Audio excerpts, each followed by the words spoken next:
Joy Guru. I am Amalendu Chatterjee.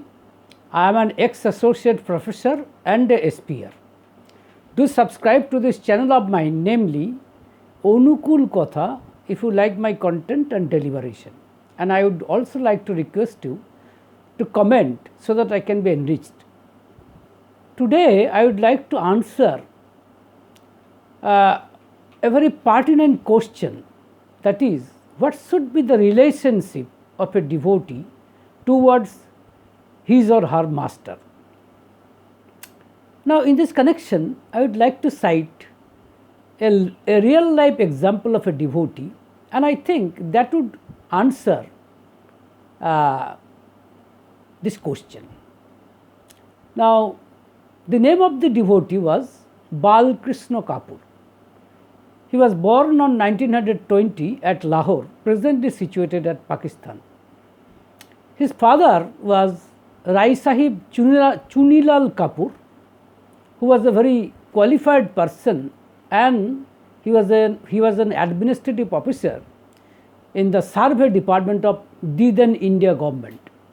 Later on, he became a minister in the Punjab government, and he was very sincere and devoted to his works, and at the same time he was an ardent disciple of Lord Ramachandra. Lord Ramachandra was his Ishto, and he loved Ramachandra very much. And Balakrishna Kapurda, he inherited this religious mind of his father, but then he had to stay at Kolkata for his livelihood, and he had a small buying office dealing with automobile spare parts, and he had a fascination over Ramakrishna Dev, and that is why one day he was inquiring after Kotha-Amrita, Ramakrishna Kotha-Amrita, that is the gospel of Ramakrishna, when one accountant of that office, namely Mr. Bhattacharya, who knew the weakness of Balakrishna Kapur, said, "How about getting Ramakrishna in flesh and blood? Would you like to meet him?" Now, hearing this thing, Balakrishna Kapur immediately wrote a letter to his father, wanting his guidance and direction. His father wrote from Delhi that, I have travelled from Kanyakumari to Kashmir, but I could not find anyone who could help me in my last devotion. But it is also true, I know it for certain, that only Guru is the only one who can help in our last destination. So therefore, if your conscience says that he is the right man, and then you must accept him, and without hesitation and delay, you must accept him. And it is also possible that our dream may come true, and we can get his mercy and blessings. And accordingly, Kapurda told Mr. Bhattacharya to take him to that particular holy man. But according to his counseling, Kapurda at first got himself initiated by the holy name of Sri Thakur-Anukul Chandra by one Sahaprati Ritik, namely Jotin Das. He was an England returned engineer. Now, Kapurda along with Jotin Das went to meet Sri Thakur-Anukul Chandra at Devghar, and his father told him that according to Sant Mat, you must bow down before him, and you must wait for his mercy, direction and blessings, and in due course he would give you. And accordingly, Kapurda, he bowed down before Sri Thakur-Anukul Chandra with folded hands, and asked this question in English, that is, how would he start his new life? Spontaneously, Sri Thakur-Anukul Chandra said in English that, follow the footsteps of Lord Krishna, move in the way of Chanakya, but with active devotion like Hanuman. And I must say that Kapurda had an immense devotion, an active devotion too, like Hanuman, towards Sri Thakur Anukul Chandra. As a matter of fact, Kapurda thought that the relationship of a devotee towards his master should be that his guru is the master while the devotee is the servant, and he would carry out the command of his master without any hesitation, without any reservation, but with all pleasure. And Kapurda did it throughout his life. This is for certain. Now, one day, his father, Rai Sahib Chunilal Kapur, wrote a letter to Kapurda stating that, my son, I am gradually becoming old and I have an earnest desire to visit your Ramji. Just see, he is telling that Ramji because of the fact that Kapurda wrote a number of letters to his father indicating that he has found Ramachandra in Sri Thakur Anukul Chandra. In other words, Ramachandra has come in the form of Sri Thakur Anukul Chandra at this very present age. This was the you can say feeling, this was the realization of Balkrishna Kapur, and he wrote it and he ventilated his feeling to his father. So naturally his father had stated in his letter that I have an earnest desire to visit your Ramji, and I would like to pay my humble pranam, and I would like to I would like to have his mercy and blessings. And accordingly, Kapurda, you see, one day Kapurda came to Devghar along with his father and with his elder sister. But then on reaching Devghar, it was told that Sri Thakur Anukul Chandra was very sick, and therefore doctor prohibited him to meet anybody. See, naturally a bamboo barricade was erected around the Boral Banglo, and people, they actually made pranam from that particular area. But then seeing this or knowing this particular news, the father of Kapurda actually got morose, and he said that I am not able to fulfill my inner desire to visit your Ramji. But then 10 minutes later, Dr. Pyarida, you see, he was a doctor of that particular ashram, and he was a very close disciple of Sri Thakur Anukul Chandra. Through Dr. Pyari Lal Nundi, Sri Thakur Anukul Chandra intimated them that he knew about Kapurda's father and Kapurda and his but then he was not in a position to give any service to his father as he is sick, but then he gave his sincere blessing. Hearing this, his father, Rai Sahib Chunilal Kapur, was pleased and said, I am now satisfied. But then Dr. Pyarelal Nandi stated to them that however Sri Thakur Anukul Chandra asked him to make arrangement for their stay.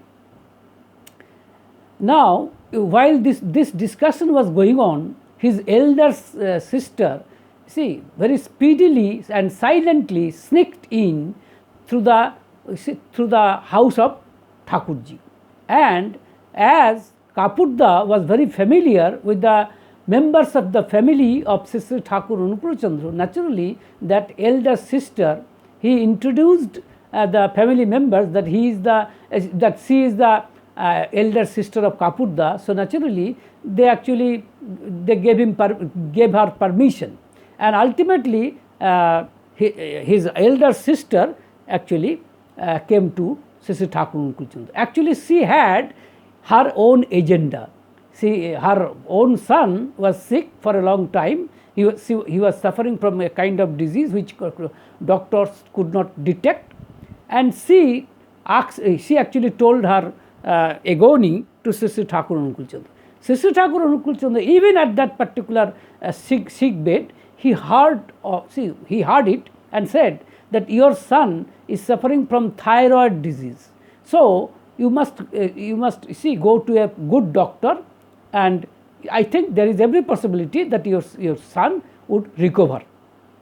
This particular elder sister, he actually narrated this story to Kapurda, and Kapurda, hearing this news, got absolutely annoyed, and he bluntly said to her, "How dare you disturb my love lot? I know that you have no faith, you do not believe in Sri Sri Thakur Anukul Chandra, but how dare you disturb my love lot?" However, in this connection, I would like to say that when they returned back to Delhi, then his elder brother, his elder sister treated her son with very many doctors. They could not detect the disease. However, she came to know that a very big doctor would come from England, from London actually, and she took an appointment with him, and ultimately that doctor thoroughly examined her son and said that your son is suffering from thyroid disease. But I think it is too late. However, I am giving this medicine. I don't know how far this medicine would act. And however, she lost her child. And then when she intimated this sad news to Kapurda said bluntly again that I knew that you have never any faith in Sri Sri Thakur Anukul Chandra. If you believed Sri Sri Thakur Anukul Chandra and acted according to his advice, then your son would have got his life. Just see, now just try to analyze this particular happening. Just see, Kapurda gradually became a close devotee of Sri Sri Thakur Anukul Chandra, and Kapurda had the proximity with the family members of Sri Sri Thakur Anukul Chandra. So naturally, Kapurda could have easily taken his father to Sri Sri Thakur Anukul Chandra, to Sri Sri Thakur, even to his at his sick bed. But then Kapurda did not do that, and Kapurda knew it for certain that it might be that his father, might not come for the second time because he was aging, and he had an immense desire to visit Kapurda's Ramji, or you can say Sri Sri Thakur Anukul Chandra. But even then, Kapurda was so strong in his character, in his mind, that still nevertheless he did not take this chance to take his father to Thakurji. Just imagine.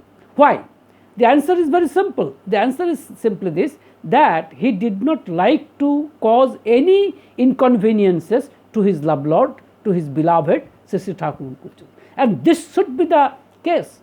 After all, a disciple should be a servant, and his sole aim is to make his master cheerful, is to make his master joyful at any event.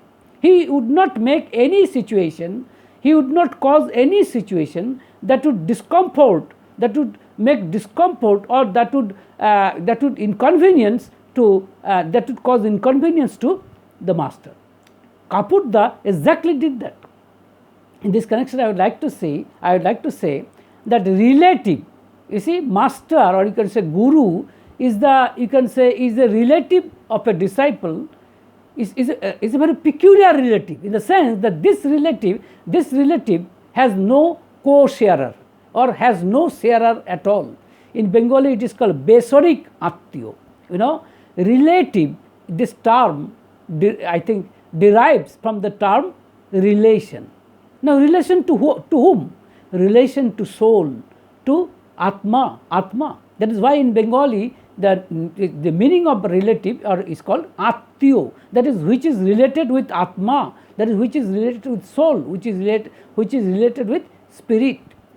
So therefore, the Ishto, or you can say the beloved, or you can say the master or the guru, is that relative of a disciple, that is who has no sharer. In our case, for example, our relatives have sharers. For example, maybe let's say a person is my father, but then that very person is a brother of somebody, is a husband of somebody. So there are sharers, But then in this particular case, my Ishto, or my beloved, my guru, my master, is such a relative who has no sharer. So therefore, not only this, he is actually ultimately the soul himself. So therefore, therefore how there can be any sharer? After all, our soul, we call it as Jivatma. And he is, that is Guru, actually in the real sense of term I am telling, Guru is the Paramatma. You see, he is the Paramatma. Of course, I must say that only the Supreme Person can be Guru. No other person can be Guru. You must remember. You see, but then there is a tradition in your Aryan culture to have family preceptor. That is just to maintain the habit, nothing more, nothing less. But then a real preceptor, real Guru is he who is the Supreme Person himself. For example, Ramachandra, he was the Guru at that point of time. Or for Lord Krishna, he was the Guru at Dapur era, for example. He was the Guru. So he acted as Guru also. So Guru in the truest sense of the term is the Supreme Person himself. And according to Balkrishna Kapur, who thought that Ramachandra has come in the form of Sri Thakur Anukul Chandra, so Sri Thakur Anukul Chandra was the Supreme Person to Balkrishna Kapur. So therefore, his Guru is actually the Paramatma. So therefore, he is the soul. You see, the only difference between Jivatma and Paramatma is that Jivatma has certain obsession of complexes. But then Paramatma is absolutely free of any obsession of complexes. As a matter of fact, Paramatma himself has created the complexes. So therefore, he is the, you can say, he is the Lord of all complexes. So this is the difference. But after all, he is actually, ultimately, my soul is nothing, is but my Guru himself, is by my master himself. So this is the matter. And Kapurda actually thought exactly that and acted exactly that.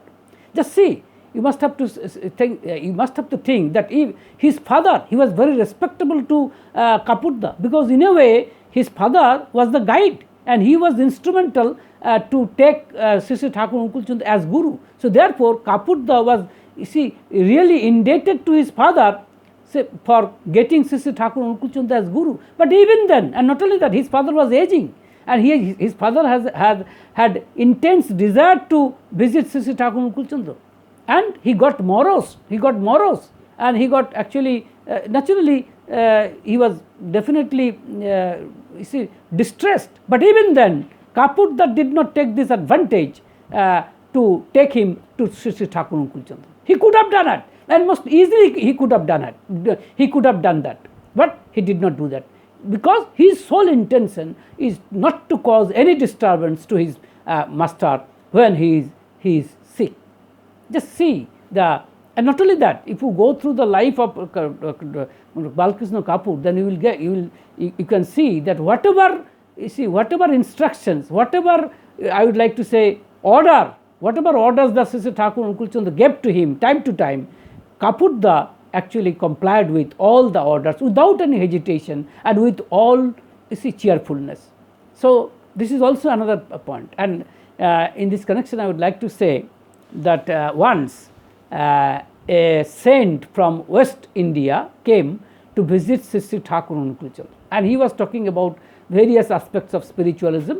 And in the course of discussion, he said, that particular saint said that after all, obtaining the spiritual wisdom is the ultimate goal. You see, obtaining or you can say realization of self is the ultimate goal of human being. Hearing this, Sri Thakur Anukul Chandra said, maybe it is so, but I need a guru, I need a master to fulfill this particular, or you can say to fulfill this particular desire of having the realization about self, or for obtaining the spiritual wisdom.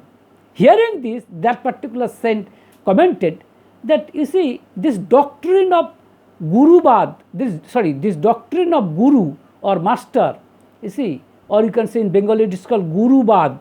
This doctrine of Guru is absolutely insignificant in comparison to realization of or you can say spiritual wisdom or obtaining spiritual wisdom. Then hearing this, Sri Thakur Anukul Chandra immediately commented, it's not, you see, it's not well said, Mr. Sen. See, we do not know what is Atma, we do not know what is Brahman, but we claim that we know it.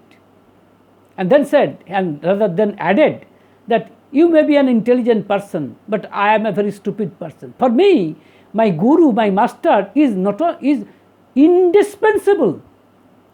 I need my master. Otherwise, nothing would happen. And not only that, he also added that I would like to be servant.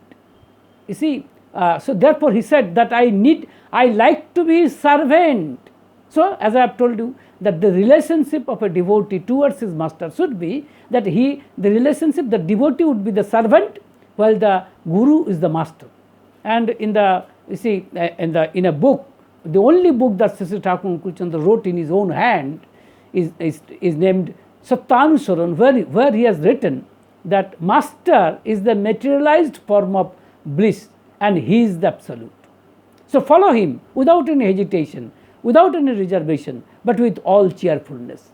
This was the, you can say, this was the instruction of Sri Thakur Anukul Chandra.